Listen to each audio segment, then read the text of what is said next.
Hello guys. हर साल UPSC CSC prelims होने के बाद ऑलमोस्ट हर एक एस्पिरेंट के दिमाग में यही क्वेश्चन होता है कि इस साल प्रीलिम्स की कट ऑफ कितनी जाएगी। और हर साल टेलीग्राम ग्रुप्स, यूट्यूब चैनल्स और कोचिंग इंस्टीट्यूशंस अपना कट ऑफ का अप्रॉक्सीमेशन देते हैं। अब इस वीडियो में बढ़ने से पहले मैं थोड़ा कॉन्टेक्स्ट दे देता हूँ।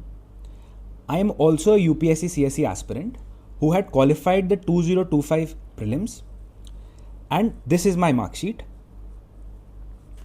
एंड इस वीडियो में मैं कुछ कट ऑफ का प्रिडिक्शन नहीं देने वाला, बस मैं आपको ट्रूथ बताने वाला हूं और वो ट्रूथ है that nobody knows the cut off. अब इस साल हर कोई 2026 को कंपेयर कर रहा है 2023 से, एंड राइटली सो, क्योंकि डिफिकल्टी लेवल 2023 से भी ज़्यादा था। बट लोग इस एनालॉजी के बेसिस पे ये अज्यूम कर रहे हैं कि कट ऑफ इस बार भी 75 या उसके अराउंड ही जाएगी। This analogy however is only partly true and it can be false also. अब लास्ट ईयर भी 2025 में का एक जनरल अजम्पशन था कि 2025 का दोनों जीएस और सीसैट के एग्जाम्स 2024 के सामने डिफिकल्ट थे, और बहुत सारे कोचिंग इंस्टीट्यूट्स और बहुत सारे ग्रुप्स वगैरह में ये डिस्कशन चल रही थी कि जो 2025 की जो कट ऑफ आएगी वो 2023 और 2024 के बीच में आएगी।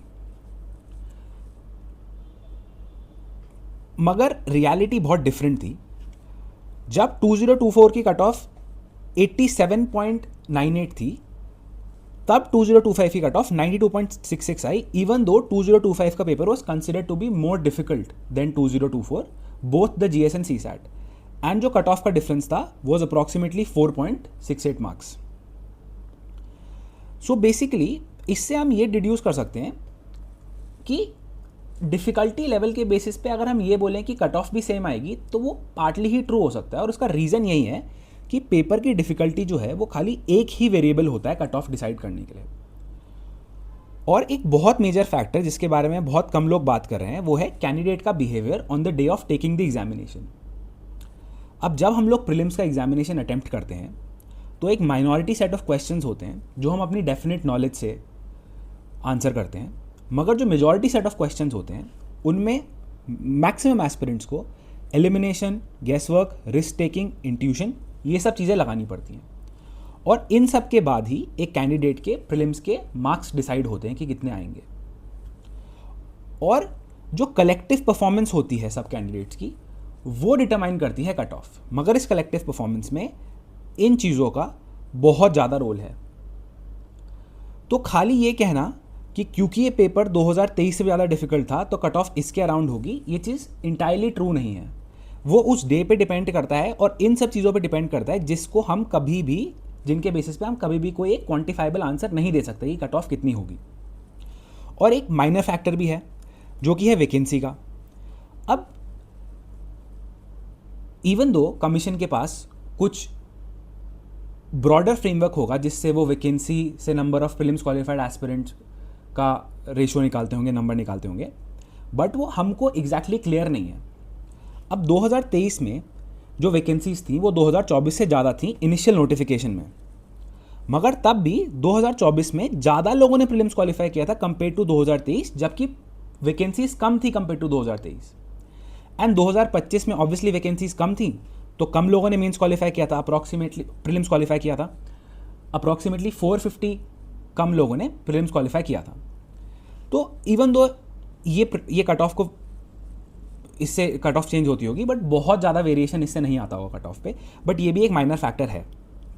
तो अभी बात खाली डिफ़िकल्टी के ऊपर हो रही है, कोई इन दोनों फैक्टर्स के बारे में बात ही नहीं कर रहा है। सो बेसिकली मेरा कंक्लूजन ये है कि cut off can be very low but it can be high to.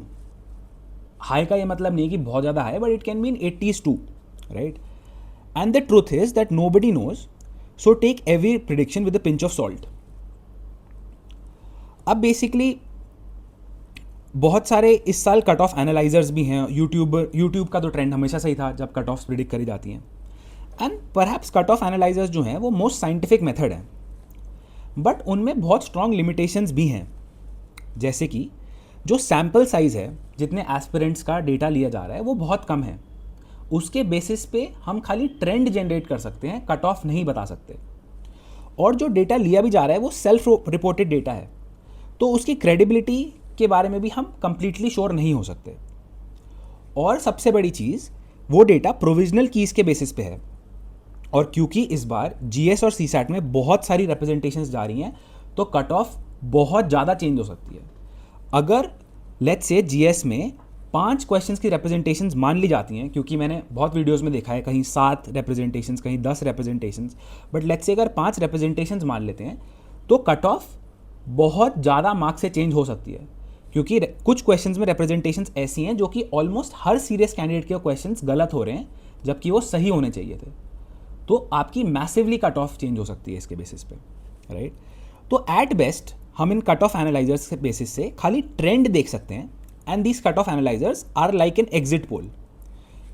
जैसे कि इलेक्शन के बाद एक एग्जिट पोल हमको एक ट्रेंड बताता है, कभी एग्जैक्ट नंबर ऑफ सीट्स नहीं बता पाता, वो फिगर जरूर देते हैं बट वो हमेशा ट्रू नहीं होता, मोस्टली ट्रू नहीं होता, खाली ट्रेंड मोस्टली ट्रू होता है। तो इसके बेसिस पे हम ये बोल सकते हैं कि कट ऑफ एनालाइसिस के बेसिस पे जो ट्रेंड है कि कट ऑफ कम जाएगी, वो चीज़ सही है। कितनी कम जाएगी हमको नहीं पता, बहुत ज़्यादा हाई नहीं जाएगी, कम जाएगी, खाली इतना हमको पता है, बट क्या एग्जैक्ट कट ऑफ होगी वो किसी को नहीं पता। It can be as low as lower 60s, और it can be as high as in the early 80s, और it can be even more than that, we can never know that, right. So the question is that what should you do. तो अब basically 2 category of students होंगे, एक जिन्होंने prelims दिया है और उनको लग रहा है कि वो क्वालिफाई कर सकते हैं, राइट, और दूसरा जो कि मेंस केपेबल है। What do I mean by mains capable? Mains की तैयारी से करने से पहले you should have the conceptual clarity of prelims, क्योंकि बहुत सारे कॉन्सेप्ट्स मेंस में यूज़ होते हैं, और अगर आप बिना प्रीलिम्स की तैयारी के मेंस में एंटर कर जाओगे तो आपके मेंस के नोट्स जो हैं वो अनलिमिटेड हो जाएंगे, और आप कभी उन सबको असेंबल नहीं कर पाओगे।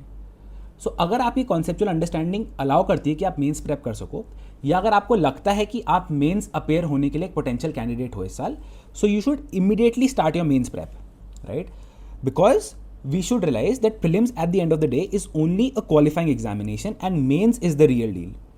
अब आप प्रीलिम्स में टॉप कर दो और मेंस में आपके नंबर नहीं आ रहे, तो उससे कोई फ़ायदा तो होगा नहीं, ये तो कोई अचीवमेंट नहीं होगी कि आपके प्रीलिम्स में हाईएस्ट नंबर आए हैं। तो इसलिए मेंस की तैयारी तो इन एनी केस आपको कर देनी चाहिए अगर आप उन 2 कैटेगरीज में आ रहे हो। And my final message is that please stop speculating the cut of. बहुत सारे लोग बहुत सारे डिस्कशन ग्रुप्स में, यूट्यूब चैनल्स में, कमेंट्स में यही बात कर रहे हैं कि कट ऑफ क्या होगी, और नेचुरली टेंशन भी होती है। जब लास्ट ईयर मैंने प्रीलिम्स क्वालिफाई किया था तो मुझे भी टेंशन थी कि क्या होगा, क्वालिफाई होगा नहीं होगा, बट हमको अपने आप को समझाना बहुत ज़रूरी है कि mains is the real deal and we have to focus on main irrespective of the result, right? So please stop refreshing your YouTube and Telegram and only focus on the controllable, and the only controllable right now is your preparation.